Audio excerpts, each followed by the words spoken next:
Já estamos de volta com Hora Geral. Estou conversando com a Amélia Gotardi, delegada adjunta da Receita Federal de Santos. Minha amiga Amélia, o Cláudio Teixeira da Ponta da Praia. Por que a correção do limite está tão defasada?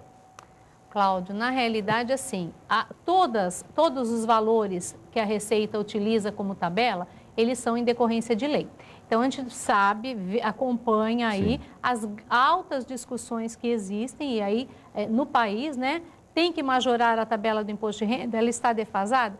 Para que ocorra essa majoração, há necessidade de uma determinação legal. Então, na realidade, isso não está no âmbito da Receita Federal, mas está no âmbito do governo federal. O Uriel de Santos, minha amiga Amélia, como o contribuinte poderia fiscalizar a aplicação dos impostos?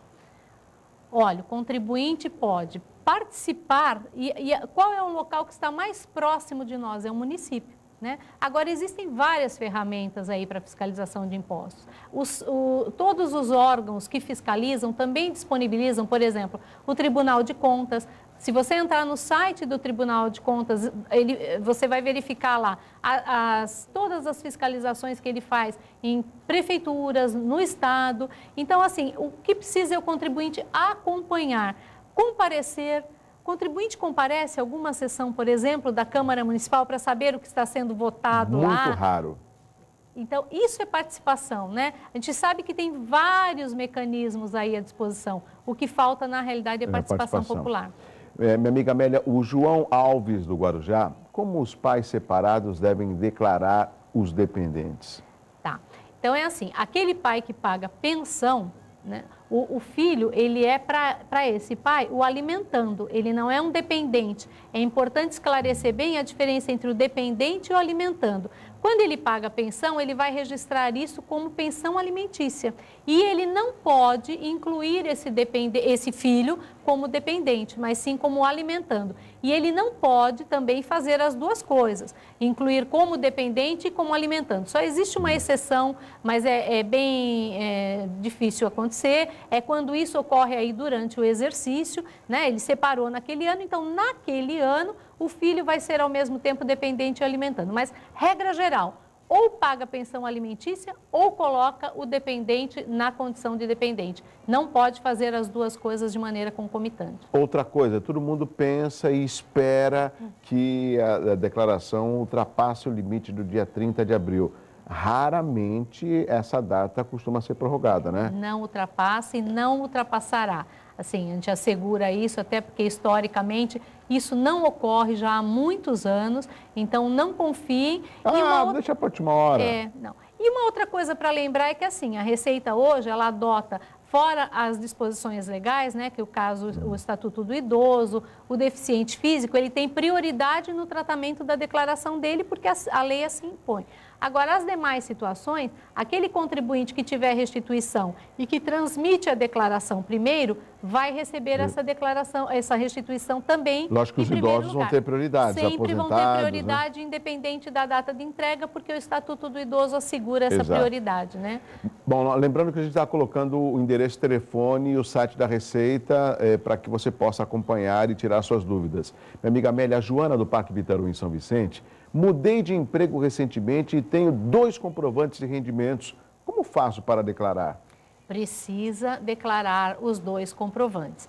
O que pode acontecer é que, como ela, no decorrer do ano, teve rendas menores individualmente, precisa ver aí se ela vai ter algum valor de imposto a pagar. Mas assim, tem 2 comprovantes de rendimento, ou tantos quantos forem os comprovantes, eles têm que ser inseridos na declaração, todos eles. Porque se não o fizer, se ela, por exemplo, tem 2 comprovantes e só declara um, o que vai acontecer? A declaração dela vai incidir em malha fiscal obrigatoriamente, que é a verificação que o próprio sistema faz entre o que o contribuinte está informando e o que as fontes pagadoras informaram.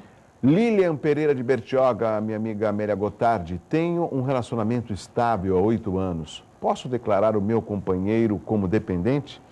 Pode declarar o companheiro como dependente. O que tem que se ver, isso aí para qualquer situação em que o contribuinte vai optar por fazer a declaração em separado ou em conjunto, é que toda vez que você declara um dependente, você tem que declarar qualquer rendimento que esse dependente tenha.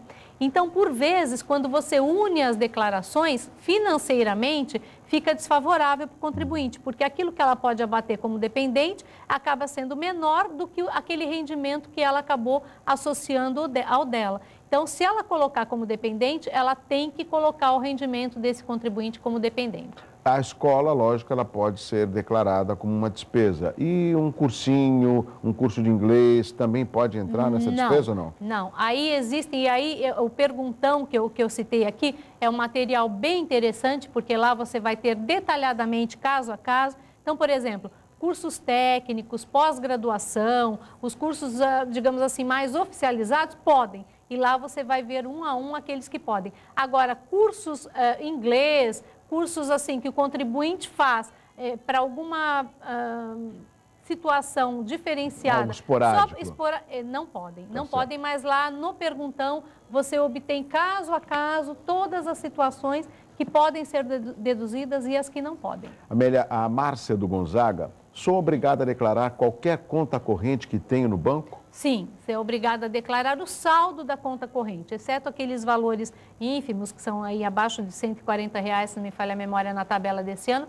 Mas, caso contrário, o saldo bancário você declara do ano anterior e o do ano de dezembro de 2013. Inclusive, qualquer variação nesses valores é o que a gente chama de variação patrimonial, né? Porque é a partir dessa declaração de bens e direitos que você consegue comprovar, na realidade, se tiver necessidade, por exemplo, de fazer algum negócio, os bens e direitos que você tinha naquele momento, quanto você tinha disponível em dinheiro para poder utilizar. A pessoa trocou de carro, trocou de moto, tem que declarar isso também? Isso. Aí o que vai acontecer? Ela vendeu o carro, por exemplo. O carro que foi vendido em 31 de dezembro, ele vai figurar com valor zero, porque ele deixou de existir como bem para essa pessoa, e o novo bem adquirido passa a figurar em 31 de dezembro com o valor de aquisição, e aí no ano seguinte ela acompanha essa modificação aí patrimonial que tenha. Bom, o Júlio do Marapé, minha amiga Amélia Gotardi, delegada adjunta da Receita, como declarar dinheiro recebido de outra pessoa como pagamento de empréstimo sem juros feito em 2012 e quitado em 2013? Tá, então, na realidade, o contribuinte tem que tomar bastante cuidado porque, por exemplo, como empréstimo e devolutiva, ele não tem tributação.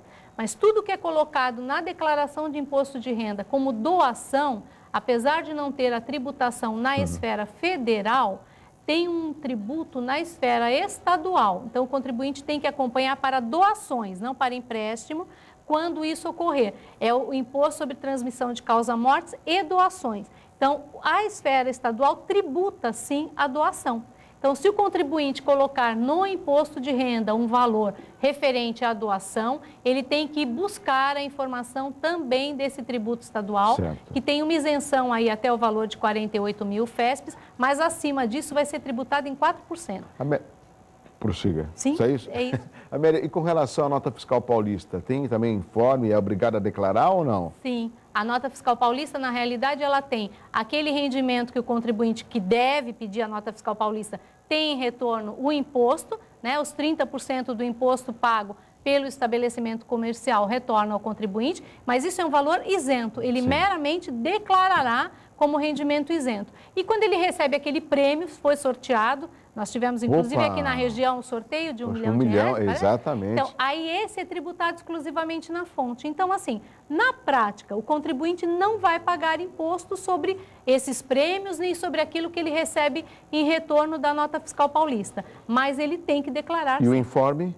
O informe busca no site da Fazenda Estadual. O informe está lá disponível. Sim, sim. Então tá certo. Está lá disponibilizado, com certeza. Minha amiga Amélia Gotardi, chegamos ao final do Hora Geral. Vou deixar essa câmera aqui na sua direção para você deixar uma mensagem para os nossos telespectadores. Você tem 30 segundos. Fique à vontade. Foi um prazer estar aqui com vocês e só lembrar que tão importante quanto transmitir a declaração é acompanhar o processamento dela. Então, entre no site da Receita, obtenha uma senha de acesso e acompanhe se a sua declaração foi processada regularmente e se tiver alguma pendência, você tem sempre como fazer uma retificadora. Eu agradeço a oportunidade de estar aqui esclarecendo aos nossos telespectadores. Obrigado, Amélia. Um beijo aqui.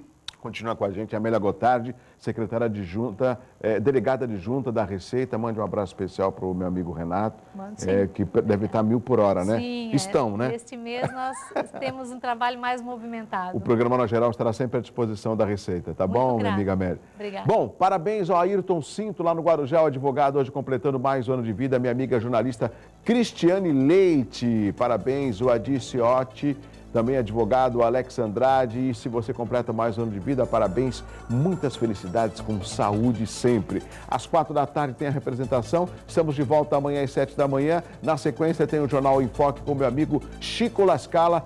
E aquele abraço assim bem gostoso para você. Tchau, tchau, até amanhã às 7. Tchau.